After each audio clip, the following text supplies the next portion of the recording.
दोस्तों नमस्कार।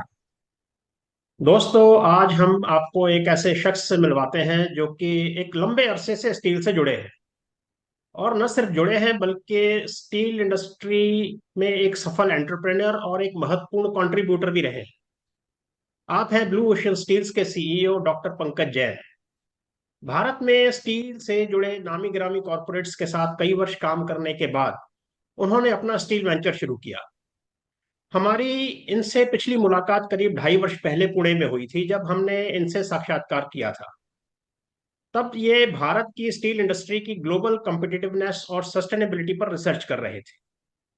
अब जबकि ये अपने सब्जेक्ट पर डॉक्टरेट कंप्लीट कर चुके हैं, और क्योंकि इनकी स्टडी हमारे सेक्टर से ही जुड़ी है, तो हमने सोचा कि क्यों ना इनके ज्ञान का फायदा हम और हमारे दर्शक भी उठाएं। वैश्विक मंदी के दौर में अपने बिजनेस को सस्टेन करना ही एक बहुत बड़ा चैलेंज बन गया है। ऐसे में इनकी रिसर्च क्या कहती है, हम ये जानने की कोशिश करेंगे। तो डॉक्टर जैन, बहुत बहुत स्वागत है आपका द स्टील रिपोर्टर के मंच पर। बहरहाल, टॉपिक पर चर्चा करने से पहले डॉक्टर साहब, आप हमारे दर्शकों को थोड़ा सा अपने और स्टील से जुड़े अपने सफर के बारे में संक्षिप्त में बताएं। सिंह साहब, बहुत बहुत धन्यवाद मेरे को इस फोरम में लाने के लिए। Thank you so much. और जहाँ तक मेरी जर्नी रही है, मुझे अभी 32 साल हो चुका है स्टील इंडस्ट्री में। ऐसे मैं एक झारखंड में एक छोटा सा शहर है हजारीबाग, वहाँ से बिलोंग करता हूँ। लेकिन मेरी जो स्टील की जर्नी चालू हुई थी वो स्टील अथॉरिटी के साथ चालू हुई थी। मैंने ओके। 13 साल steel authority of India limited, जो एक स्टील में नवरत्न कहा जाता था उस समय, उसमें मैंने या। काम किया। और मैंने एक्सपोर्ट्स में और मार्केटिंग में काम किया। तो मुझे बड़ा हम्म। अच्छा एक्सपीरियंस रहा कि गवर्नमेंट मशीनरी कैसे काम करती है, एक डिपार्टमेंट कैसे हम्म। काम करता है। तो मुझे काफी ये पूरे के पूरे गवर्नमेंट की जो सिस्टम्स और उनका काम करने का तरीका था, मुझे एक अच्छा अनुभव प्राप्त हुआ। जी। उसके बाद में मुझे महिंद्रा यूजीन, जो अभी सैन्यो स्पेशल स्टील हो चुकी है, उनका नाम जी। चेंज हो गया है। तो वहां पर मैं as a head of sales and marketing join किया। एंड मेरी जो लास्ट असाइनमेंट थी जब मैं काम कर रहा था, तो वो कल्याणी में था। वहां पर मैंने 7 साल काम किया। तो 13 साल लगभग मैंने प्राइवेट सेक्टर में भी काम किया। 13 साल आपको मैंने बताया कि मैंने गवर्नमेंट में काम किया था। और जी। अभी लास्ट 6 सालों से मैंने खुद की कंपनी चालू की थी, जिसका नाम ब्लू ओशन स्टील्स है, जिसमें हम कुछ अलग करना चाहते हैं, इसीलिए इसका नाम ब्लू ओशन है। तो वहाँ अभी हमने 6 साल कंप्लीट की है। तो लगभग 32 साल की जर्नी रही है मेरी स्टील के इसमें। और काफी इंटरेस्टिंग रहा, ऊपर नीचे, ups and downs of the life and ups and downs of the cyclical industry, steel industry. तो इसके थ्रू गुजरा। But I think when I look back, I am very happy with everything जो भी मुझे experience मिला। मुझे बड़ा अच्छा अनुभव रहा। हम्म। ये जो आपने अपना सक्सेसफुल करियर छोड़ के आप अपना अपना जो आपने वेंचर स्टार्ट किया, तो मतलब क्या मोटिवेशन था इसके पीछे, क्या प्रेरणा थी, और आपका मतलब यूएसपी क्या है आपके बिजनेस का? मेरी ना ऑनेस्टली दो प्रेरणा थी। पहली चीज तो है कि देखिए, मैं एक जैन परिवार को बिलोंग करता हूँ, तो मुझे खुद का भी करने की बड़ी इच्छा थी। और मैं बिलीव करता हूँ कि हम सब एक ही बार लाइफ जीते हैं, तो जो भी करना है वो एक ही बार करना है। Definitely I am very happy कि जो भी मैं कॉर्पोरेट लाइफ में भी कर रहा था, I was quite happy with everything. But फिर भी चूंकि मेरे मन में कि अंदर से इच्छा थी कि मुझे अपना कुछ करना है, तो इसलिए मैंने वो स्टेप लिया। और दूसरा बड़ा कारण ये था कि मुझे ना इंडस्ट्री में एक एक पेन नजर आ रहा था, जो खास करके छोटे, जैसे small medium and micro enterprises में एक गैप बिटवीन, सो एक गैप था between the steel mills and the actual users, क्योंकि मिलों की रिक्वायरमेंट बढ़ती जा रही थी ज्यादा क्वांटिटी के टर्म्स में। और यहाँ पे छोटे जो ग्राहक होते हैं, उनके लिए प्रॉब्लम यह था कि छोटी क्वांटिटी उन्हें मिलने में काफी मुश्किल थी। तो मुझे एक अपॉर्चुनिटी भी नजर आया। तो मेरी खुद की अंदर की इच्छा और एक बिजनेस अपॉर्चुनिटी मिल करके ब्लू ओशन का जन्म हुआ।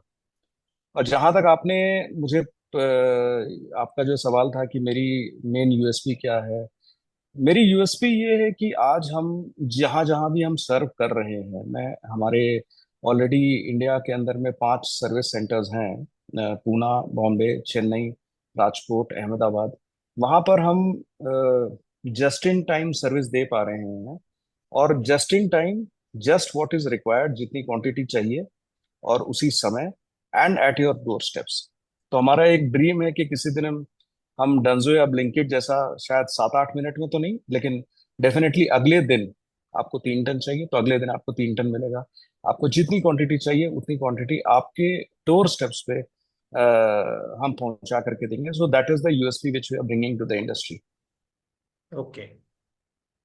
और जब भी आपसे हम बात करते हैं ना, तो आप अपना जो ब्लू ओशन को आप टेक कंपनी बोलते हैं, इसके पीछे आई मीन क्या वो है आइडिया कि आप अपनी, जैसे हम भी स्टील में है, लेकिन आप हमेशा अपनी कंपनी को आप टेक कंपनी बताते हैं। उसके पीछे रीजन ये है कि ऑनेस्टली अगर आप कभी, जब आप टूना हो गए या कभी मैं आपको दिखाऊंगा, हमारी आज कंपनी पूरे सिस्टम्स पे चल रही है। कोई इंडिविजुअल, जैसे कोई इंडिविजुअल का कोई रोल नहीं रहा है, सारे चीजों की स्टैंडर्ड ऑपरेटिंग प्रैक्टिसेस बनी हुई हैं, और काफी हद तक कंज्यूमर को भी सारी चीजें on the finger tips available है। जैसे आज हमारे से जो भी हमारे ग्राहक हैं, उन्हें ना तो कोई परचेज की कोई भी डेटा रखने की जरूरत नहीं है। जैसे आपको अमेजोन या फ्लिपकार्ट के ऐप पर आपको आपकी पूरी पास्ट परचेजिंग दिख जाती है, हमारे भी आपको सिस्टम पे कंप्लीट आपके पास्ट परचेजिंग दिख जाएगी। हमारे आई सी। सिस्टम में आपको ये दिख सकती है कि आपको, आपके लिए क्या क्या स्टॉक रखा हुआ है, आप अपने लेजर्स देख सकते हैं। आप वहां पर मतलब वर्चुअली हमसे आप सारी तरीकों से बात कर सकते हैं। ये तो सिर्फ सिस्टम सिस्टम की बात रही। और आज हम उस लेवल पे आ गए हैं जहां हम आर्टिफिशियल इंटेलिजेंस यूज करके लगभग लगभग आपके 90 से 95% ऑफ द क्वेरीज आपको ऑटोमेटेड मैसेजेस के थ्रू हम उसको रिप्लाई कर सकते हैं, I which is see. Also being monitored by a CRM team. तो आपने तो एआई भी इम्प्लीमेंट कर दिया है आपने। हाँ, हमने अपने कंपनी में काफी अच्छे से एआई इम्प्लीमेंट कर दी, काफी सिस्टम्स हमारे, मतलब दैट्स चूंकि हमारी ग्रेट। सिस्टम ऑलरेडी बहुत स्ट्रांग बनी हुई है। जैसे आपको चाहे ऑफर हो, चाहे ऑर्डर एक्सेप्टेंस हो, चाहे anything, it is all, everything is system generated. Definitely controls पूरे हम लोग जो सीनियर मैनेजमेंट टीम है वो रखती है, लेकिन कंप्लीटली जो हमारे यहाँ क्या है कि everything is happening by way of a system. कोई, इसलिए ट्रस्ट हमारे काम करने में लोगों को, मतलब ट्रस्ट काफी ज्यादा है, ट्रस्ट है, ट्रांसपेरेंसी है। कोई जी हमारे यहाँ जी। ये झूठ वगैरह का सिस्टम नहीं है कि जी ट्रक निकल गया, ऐसा कुछ नहीं है। ट्रक निकला है तो आपको व्हाट्सएप पे मैसेज आएगा, there is no this okay. Thing, और ओके। इंस्टेंटेनियसली आएगा। Systems are well in place. Very very well in place, very very well in place. और मैं पर्सनली ड्राइव तो करता हूँ पूरे सिस्टम्स को। तो कमिंग बैक टू टॉपिक, जो आपने अभी डॉक्टरेट किया है, इस इंडस्ट्री में डॉक्टर्स बहुत कम हैं और वो भी मतलब स्टील से जुड़े हुए। तो एग्जैक्टली आपने मतलब अपने सब्जेक्ट के बारे में थोड़ा सा बताएं, एग्जैक्टली आपने क्या किया है और क्या रिसर्च किया है। बेसिकली हमारा जो टॉपिक रहा ना, सस्टेनेबिलिटी, एक मतलब इन द स्टील इंडस्ट्री, ये हमारा टॉपिक है। सस्टेनेबिलिटी का मतलब बड़ा सिंपल है कि जिस भी चीज को हम ऐसा, कैसे क्या किया जाए ताकि हम लंबे समय तक सस्टेन कर पाए जी। इन अ सिंपल मैनर। और ये तो कहने का ये मतलब है कि हम even even to the next generation, जैसे हमारी कंपनीज या हमारा पूरा काम करने का तरीका ही नहीं, इवन फॉर, जैसे हम हमारे काम करने का तरीका ऐसा होना चाहिए कि हम अगले जनरेशन के लिए भी, अगले हमारे बाद हम्म। के जनरेशन के लिए भी हमारी कंपनीज चलते रहना चाहिए in a environmentally, socially and compliance wise in a sustainable manner. तो उस पे हमने पूरा अपना रिसर्च किया है, और हमारी रिसर्च फाइंडिंग्स काफी इंटरेस्टिंग रही है, क्योंकि स्टील एक ऐसी इंडस्ट्री है जो incidentally, maybe because of the process, environment को, एनवायरनमेंट में one of the highest polluting industries steel की है। Hmm. But yes, that was because of the process. लेकिन अच्छी बात यह है कि उसमें काफी कुछ काम हो रहा है, अवेयरनेस जी। काफी आ चुकी है, changes are being taken place. तो मेरा पूरा का पूरा ये जो 5 साल में डॉक्टरेट करने का था, वो सस्टेनेबिलिटी के ऊपर में ही था। और आज भी मैं कोई भी चीज में जब कोई नया टॉपिक भी लेता हूँ तो मैं ट्राई करता हूँ कि उसको कैसे एक मॉडल बनाया जाए जो सस्टेन हो सके, एक लंबे समय तक सस्टेन हो सके। तो जी। Model has to be very very good, that's the whole thing. Okay. Doctor, जो हमारी इंडस्ट्री है उसका नेचर काफी साइक्लिक है, यानी कि इसमें उतार चढ़ाव हर वक्त लगा रहता है। और जब मैं इंडस्ट्री की बात कर रहा हूँ तो मैं यहाँ स्टील और ऑटो कंपोनेंट इंडस्ट्री दोनों की बात कर रहा हूँ। खास करके जो ऑटो कंपोनेंट इंडस्ट्री है उसका तो हर वक्त सैंडविच ही बना रहता है। एक तरफ स्टील जायंट्स हैं और दूसरी तरफ ओईएम्स हैं। ऐसे में एक वोलेटाइल मार्केट में दो जायंट्स के बीच खुद को किस तरह से सस्टेन रखा जा सकता मेरा ऐसा मानना है कि इसमें ना, आप अगर हर चीज में देखोगे ना, तो जो टॉप की कुछ कंपनीज रहती हैं, मे बी 3-4% या 5% कंपनीज ऐसी रहती हैं, उनका बिजनेस मॉडल ऐसा होता है कि वो स्ट्रगल नहीं करती हैं। और अगर उनका देखोगे तो year on year they are growing. That means वो अपनी कंपनीज को सिर्फ सस्टेन ही ना कर रही हैं, बट भी ग्रोथ भी कर रही हैं। And the remaining may be 90-95%, what ever that percentage is, वो इंडस्ट्री जैसे एग्जैक्ट नंबर बताना मुश्किल है, वो काफी स्ट्रगल करते रहती है। तो मुझे ऐसा लगता है कि कुछ ऐसी सीक्रेट है जो बिजनेस को क्रिएट करने का सीक्रेट होता है, जो शायद ये टॉप के जो 5% कंपनी है वो डिप्लॉय करती है अपने यहाँ पर। और इसके लिए वो, irrespective of the cyclicity of the industry, चाहे इंडस्ट्री में कैसी भी साइकिल हो, ऊपर जा रही है है? नीचे जा रही है, आप अगर देखेंगे उनकी ग्राफ हमेशा ऊपर ही जा रही है। Maybe little bit of dip कभी कभी आता होगा, बट फिर भी वो ऊपर ही ऊपर जा रही है। तो शायद उनके वहां पर कुछ ऐसा होता है। तो मैंने अभी इस पर भी काफी रिसर्च किया है, और ये हमारी फाइंडिंग्स रही हैं कि शायद जो माइक्रो या मिनी या जो मीडियम साइज की कंपनीज हैं, they need to learn some some particular models of business, जो शायद जो बेस्ट ऑफ द कंपनीज जैसे टोयोटा वगैरह है, या जो बेस्ट हैं, वो डिप्लॉय करती हैं और हमेशा सक्सेसफुल रहती हैं। वो उनको सीखने की जरूरत है, ये मेरा हम्म। मानना है। हम्म। तो बेसिकली उसमें दो चीजें, मेरे को जो रिसर्च में मेरी दो चीजें निकल के आई है। एक तो अनफॉर्चुनेटली क्वालिटी पे जो फोकस है, वो शायद कहीं ना कहीं इंक्रीज करने की जरूरत है। आपको लगेगा कि नहीं, वो तो स्पेसिफिकेशन के हिसाब से ही खरीद रहे हैं, लेकिन I can tell you many things, जहां पर क्वालिटी पे अगर वो फोकस करें तो वहां पे उनको इम्प्रूवमेंट होगा। और दूसरा, इन्वेंट्री मैनेजमेंट। तो ये दो एरियाज पे अगर कोई भी कंपनी काम करती है, तो the results can be, they can actually become the Toyota of their own. अपने जो जहाँ जिस एरिया में वो काम कर रहे हैं, उस एरिया के, उस डोमेन एरिया के वो टोयोटा बन सकते हैं। शायद हम्म। ये मेरा पूरा रिसर्च में ये मेरी फाइंडिंग्स है कि ये दो बेसिकली एरियाज पे, आप दो चीजों पर फोकस कर रहे हैं, क्वालिटी और एक इन्वेंट्री मैनेजमेंट। क्वालिटी और इन्वेंट्री। मैं कुछ आपको नंबर्स बताता हूँ। हमने ना जी। कुछ रिसर्च रिपोर्ट्स पढ़ा, रिसर्च गेट पे अवेलेबल भी है, researchgate.com पे आप जाएंगे तो आप टाइप करो कि मुझे ऑटो कंपोनेंट इंडस्ट्री में कॉस्ट ऑफ पुअर क्वालिटी पर किसी ने अगर रिसर्च किया है, तो you will be surprise to find, आपको सरप्राइज हो जाओगे कि cost of poor quality is very very high. And on an average वो करीबन 5% के आसपास रहता है, जो आपका रेवेन्यू होता है। मतलब अगर आप 100 करोड़ की रेवेन्यू कर रहे हो, तो लगभग 5 crore, which is a mix of many things, जब आपके कोई रॉ मटेरियल्स। आप नाम सॉरी। लेके कोई रियल लाइफ एग्जांपल्स दे सकते हैं जिन्होंने क्वालिटी और इन्वेंट्री मैनेजमेंट को सही करके कितना मतलब सेव किया है? Real life examples. Real life examples आपके सामने, आप कोई भी जो मल्टीनेशनल कंपनी है, आप अगर उनका जी। कॉस्ट ऑफ पुअर क्वालिटी देखोगे, आप किसी भी हम्म। कंपनी का देखो, वो काफी कम होता है। और आप अभी नाम लेना शायद इस फोरम में ठीक नहीं रहेगा, लेकिन हम लोग जो भी बेस्ट ऑफ द कंपनीज को जानते हैं, आप ओईएम्स को ले लो। मैं जी। ग्लोबल ओईएम्स को लेता हूँ। आपको क्या लगता है टोयोटा के यहाँ क्या इंटरनल रिजेक्शन होगा? बहुत ही कम, बहुत ही कम। और एक टिपिकल, आप जिन कंपनीज के साथ में हम लोगों की इंटरेक्शन रहती है, आप उनसे जाके पूछो कि आपकी इंटरनल रिजेक्शन कितनी होती है, आपका वारंटी क्लेम्स कितना होता है, आपका आफ्टर सेल्स रिजेक्शन कितना होता है। यू विल बी सरप्राइज्ड कि इन तीनों की अगर टोटल करोगे, तो डेफिनेटली वो 4 से 5% तो आ ही जाएगी। और अगर मान लो बहुत अच्छे तरीके से कंपनी चल रही है, तो 2 से 3% आएगी। बट अगर हम रेवेन्यू की टर्म्स में बात करें, तो वैल्यू काफी ज्यादा हो जाती है। अभी एग्जैक्ट नंबर शायद मेरे पास नहीं है, लेकिन एक एक अगर आत्मा का रिपोर्ट और आपने रिसर्च गेट पे कई रिपोर्ट्स हैं, तो ये बताती हैं कि इस पे काफी ज्यादा ये लॉसेस हैपन, या पैसे बचाए जा सकते हैं यहाँ पर। काफी पैसे बचाए लेकिन जा सर, सकते हैं। ये जो सिस्टम्स की बात कर रहे हैं, अक्सर जो बड़े बिजनेस हाउसेज हैं, उनमें तो ये सारे सिस्टम्स वेल इन प्लेस रहते हैं। लेकिन अगर लाइक अगर हम एमएसएमई की बात करें, छोटे सेक्टर की बात करें, तो आज की तारीख में वो काफी दिक्कत में है। बड़े बिजनेस हाउसेस के मुकाबले कम्पिटिटिवनेस को लेकर बहुत वल्नरेबल होते हैं वो।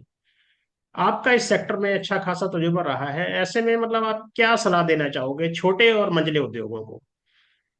मुझे ऐसा लगता है कि कई बार ना हमारी पूरी की पूरी डिस्कशन प्राइस पे रह जाती है, और शायद जी। हम इसकी जो कॉस्ट ऑफ पुअर क्वालिटी हम कैलकुलेट ही नहीं कर पाते हैं। वो एक कहीं ना कहीं हम मिस कर जाते हैं। और आज हम्म। एक और चीज मैं बताना चाहूंगा यहाँ सारे व्यूअर्स को, कि हम जो एरा एंटर कर रहे हैं ना, वो काफी ज्यादा लाइबिलिटीज का एरा हम एंटर कर रहे हैं। मतलब हम सुना करते थे कि बाहर में अगर कभी कोई गाड़ी की एक्सीडेंट हो जाए और ये प्रूव हो जाए कि मटेरियल के कारण है, तो डैमेजेस बहुत ज्यादा हो सकते हैं, जो हमारे यहाँ पे शायद वो उतनी अवेयरनेस नहीं थी। लेकिन आने वाले समय में जैसे जैसे जी। ज्यादा से ज्यादा मल्टीनेशनल कंपनीज हमारे इंडिया में ये कर रही हैं, हम्म। आप हम्म। देखना कि जो स्टील की जो क्वालिटी है, that will become more and more important. And the hmm. Liability clauses which in the process जिन लोगों ने भी साइन किया है, उसकी इम्प्लीकेशंस, भगवान ना करे अगर कभी कोई ऐसा मेजर इशू हो जाता है, it can actually wipe out the company. इतनी बड़ी लॉसेस, वो पोटेंशियल लॉसेस काफी ज्यादा वहां पे हो सकता है। ठीक है, अभी तक नहीं हुआ है, इसका ये मतलब नहीं कभी आगे भी नहीं हो सकता है। लेकिन मैं क्या बोलना चाह रहा था कि ना, हमारा जो लाइफ होता है ना, वो काफी हद तक पर्सपेक्टिव्स के बेसिस पर होता है। जैसे हम मानते हैं कि ये ऐसे चले आ रहा है, कई सालों से ऐसे ही चले आ रहा है, तो ये ऐसे ही चलता रहेगा। लेकिन हम्म। मुझे लगता है कि टाइम आ गया है कि चाहे कंपनी की साइज कुछ भी हो, उसे अपने देखने का नजरिया बदलना चाहिए कि ग्लोबल कंपनीज काम कैसे करती हैं। और उनमें से अगर हम कुछ भी अपने करें, तो शायद जहां पर हम हैं वहां से तो हम बेटर हो जाएंगे। और वो बेटर को कमर्शियल टर्म्स में हम कन्वर्ट करें, तो उसमें लाखों करोड़ों रुपए छुपे हुए हैं।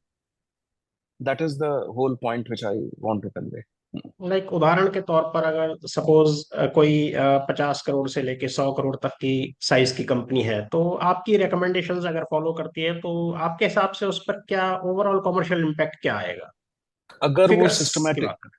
अगर वो सिस्टमैटिक तरीके से काम करे, तो मेरा अनुमान है कि मे बी, अगर वो प्रॉपर कोऑपरेशन वहां से भी होता है, एंड जी। There can be a way in which definitely there is a saving potential of minimum 50 lakh to 1 crore.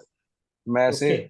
और अगर अगर अगर कंपनी की हालत बहुत, मतलब वो काफी पुअर क्वालिटी सिस्टम है, तो हो सकता है कि वो 50 से 100 करोड़ की कंपनी 1.5 से 2 करोड़ रुपए भी बचा सकती है। And money I see. Saved is money earned. जी। रादर वो हमें, वो इट एक्चुअली डबल होता है, हमें मनी, पैसे हम्म। बच भी जाते हैं, और उसी पैसे को हम दूसरी जगह डिप्लॉय भी कर सकते हैं। एग्जैक्टली। और दूसरा जो हमारा पॉइंट था, वो भी काफी इंटरेस्टिंग है कि हम ना हमेशा, जो आपने बोला स्टील मिल्स और इसके बीच में सैंडविच हो जाते हैं। आप देखो, जी। बड़ी सिंपल सी बात होती है, स्टील मिल्स की साइजेस बढ़ती जा रही हैं, उनकी एमओक्यूज बढ़ती जा रही है। उनकी एमओक्यूज रहती है 120 टन, 180 टन, या आप कम से कम भी, आप आज आप किसी भी स्टील मिल्स में लोगे तो कम से कम 50 टन तो आपको ऑर्डर देना पड़ेगा। अब जी। अनफॉर्चुनेटली क्या होता है, 50 टन की रिक्वायरमेंट शायद आपकी एक बार में नहीं होती है। देर is a hmm. Cost of holding the inventory, plus there is a cost of lot of material जो नॉन मूविंग में भी चली जाती है। ऐसा भी हो जाता है, क्योंकि इन द प्रोसेस आप हमेशा, आज आप टिपिकली कोई फोर्जिंग कंपनी अगर 1,000 टन की फोर्जिंग कर रही है, तो डेफिनेटली वो 500-700 टन की इन्वेंट्री तो रखता ही है। और उसमें अगर ईमानदारी से हम देखें, तो एवरीबडी शुड सी कि उसमें कितनी इन्वेंट्री जो है नॉन मूविंग या स्लो मूविंग हो चुकी है, इन एंटिसिपेशन की कभी ना कभी बिजनेस आएगा। मॉडल्स चेंज हो जी। जाते हैं, बहुत सारी चेंजेस हो जाती है, तो उसमें भी कई लोग ये हो जाते हैं। तो आई थिंक आप अगर देखोगे, आज कोई भी बड़ी कंपनी है, टोयोटा है, या आप किसी भी मल्टीनेशनल कंपनी का देखो, they are always buying just in time. वो कभी भी अपने यहाँ कोई भी इन्वेंट्री नहीं रखती है, ना तो नहीं रॉ रखते। मटेरियल स्टेज पे रखती है, ना फिनिश गुड पे रखती है। लेकिन हम्म। हमारे जो काम करने के तरीके में हम क्या हो जाता है, हम फंस जाते हैं, हम रॉ मटेरियल पे भी रखते हैं और फिनिश पे भी रखते हैं। मेरा सिर्फ इतना बोलना है कि वो cost of holding the inventory एक बार हम सबको कैलकुलेट करना चाहिए। And if there is a way to save money on account of holding inventory, वो हमें पैसे बचाने चाहिए, ऐसे ही लेकिन सर और कई सिर्फ। कई बार हमें हमें इन्वेंट्री मतलब बेटर सर्विस देने के लिए भी रखनी पड़ती है। लाइक ठीक है, टोयोटा इज एन ओईएम, ठीक है, तो लेकिन उसको जो सर्विस दे रहा है, अगर टोयोटा इन्वेंट्री नहीं रखेगा तो उसका जो सर्विस प्रोवाइडर है जो जिससे वो मटेरियल ले रहा है उसको रखनी पड़ेगी ना, उसको बेटर सर्विस देने के लिए नहीं, किसी मेरा को तो पॉइंट रखनी ये, पड़ेगी। किसी को रखना पड़ेगा, लेकिन मेरा पॉइंट ये है कि बहुत सारे ऐसे सप्लाई चेन कंपनीज हैं जो आपके बिहाफ पे वो काम कर सकती हैं, और आप अपने, अल्टीमेटली कोई ना कोई रख रहा है, लेकिन क्या होता है, cost of keeping the inventory at your and hmm. Versus cost of inventory at keeping at somebody else's and, उसमें क्या डिफरेंस है? आज हम पैसे पैसे के लिए फाइट करते रहते हैं, पैसे मतलब बचाने चाहते हैं, वो जो हर बिजनेस में बचाना ही पड़ता है ना, तभी तो वो हम्म। बिजनेस सस्टेन कर पाएगा। लेकिन अगर हम ये समझ लेंगे कि yes, there can be a way out, जहां पर हमें जस्ट इन टाइम मिलेगा मटेरियल, हमें जितनी हम्म। क्वांटिटी चाहिए उतनी ही मिलेगा, और हमारे घर पे मिलेगा, maybe little costlier, maybe, क्योंकि हम्म। देखो, there is no free lunch, कहीं ना कहीं तो वो कॉस्ट आएगी। लेकिन यस, वो कॉस्ट आपके घर पे इन्वेंट्री रखने से अगर कम होती है, वे विच आउट कैन बी देखनी प्रूव, पड़ेगी। तो वो वे आउट देखना चाहिए। और हम्म, मेरा ये मानना है कि जितनी भी बड़ी कंपनीज हैं वो काफी ये दोनों चीजों पे बहुत टाइट कंट्रोल करके चलती हैं। एंड शायद उनका सक्सेस का रीजन जो मतलब और भी बहुत चीजें होंगी, लेकिन ये दो चीजों के कारण उनके सक्सेस में काफी कंट्रीब्यूशन होता है। हम्म। एक्चुअली बात वहीं आ जाती है, क्वालिटी पे आ जाती है, क्योंकि क्वालिटी ठीक नहीं होगी तो फायर फाइटिंग लगी रहेगी, फायर फाइटिंग लगी रहेगी तो इन्वेंट्री मैनेजमेंट हो नहीं पाएगा। तो अल्टीमेटली बात क्वालिटी और उसी पे आ जाती है भाई, आप इतने कितने मतलब प्रोफिशिएंट हैं, कितनी एफिशिएंसी से आप अपना काम कर सकते और जब हम कमर्शियली कन्वर्ट करेंगे ना, तब हमारे आंखें हमारी खुल जाती है कि अरे यार इतना पैसा यहाँ फंसा हुआ है, या इतने पैसे हैं। हम वो करते हैं। वो एक्चुअली हम्म, हमें एकदम ओपनली ट्रांसपेरेंटली वो चीज मे बी लास्ट 2-3 सालों का देखना चाहिए कि हम क्या कर हम्म, रहे हैं, हम कहाँ हम्म, हैं, और क्या स्कोप है इसमें बचाने का। अच्छा, एक जी। और चीज होती है, कई बार अगर हमें कोई प्रॉब्लम का आंसर नहीं मालूम है, तो हमें पहली चीज तो डेफिनेटली हमें प्रॉब्लम आइडेंटिफाई करनी पड़ेगी, और दूसरी चीज, अगर हमें नहीं मालूम तो हमें किसी एक्सपर्ट के पास जा करके उससे ये ये व्यू लेना चाहिए कि यार चलो हमसे ना हो रहा है, एक एक्सपर्ट से जैसे हम कोई सलाह हम्म, लेते हैं तो वो ले करके, लेकिन इसकी इम्प्लीकेशन कैन, ये काफी करोड़ों में जा सकती है। That knowledge is the can bottom always be outsource, line. Yes knowledge yes yes, outsource की जा बिल्कुल की जा सकती है, और बड़ी कंपनीज ये कर रही हैं, सकती बिल्कुल है। कर रही हैं। एक हम यहाँ अपने दर्शकों को बता दें कि डॉक्टर जैन न सिर्फ एक सक्सेसफुल प्रोफेशनल है बल्कि एक मोटिवेशनल राइटर भी है। उन्होंने अभी हाल फिलहाल एक बुक भी लिखी है जिसका नाम है ले छलांग। डॉक्टर साहब, आपकी किताब हम स्टील वालों को, जो कि अक्सर बड़े ही ढीठ प्रजाति के माने जाते हैं, उन्हें किस तरह से मोटिवेट कर सकती है? थोड़ा इस पे प्रकाश डालिए। देखो, ले छलांग ना, ले छलांग एक ऐसी किताब है जो मैंने बड़े दिल से लिखी है।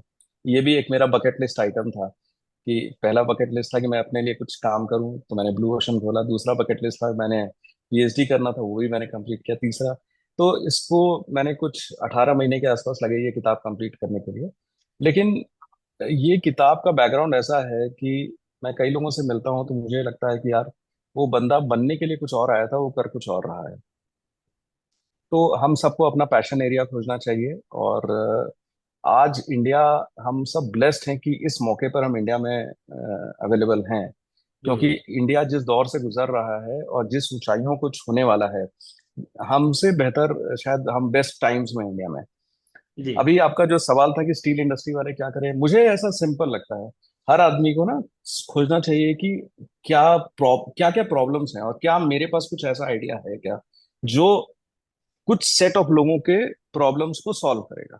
अगर आपको लगता है और आपका आपका कन्विक्शन स्ट्रांग है कि हाँ, मेरी आइडिया इस सेट ऑफ लोगों को के प्रॉब्लम्स को सॉल्व करेगी, तो मैं हम्म, तो बोलूंगा कि फिर आप छलांग लगा दो।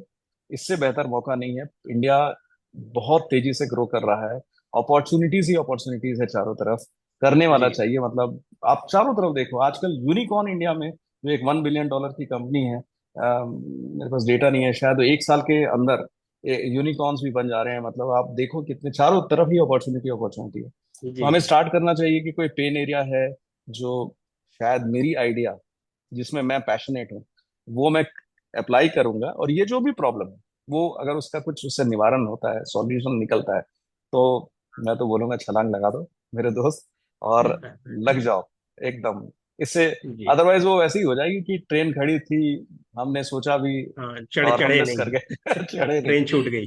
छूट गई छूट तो ये। डॉक्टर साहब, हमारे साथ जुड़ने के लिए आपका बहुत बहुत धन्यवाद। हम कोशिश करेंगे कि भविष्य में भी हम आपसे स्टील से जुड़े विभिन्न विषयों पर बात करें, और हम उम्मीद करते हैं कि आगे भी आप हमारे लिए समय निकालेंगे। बहुत बहुत धन्यवाद डॉक्टर साहब। बहुत बहुत धन्यवाद सिंह साहब, बहुत बहुत धन्यवाद। Thank you. Thank you sir.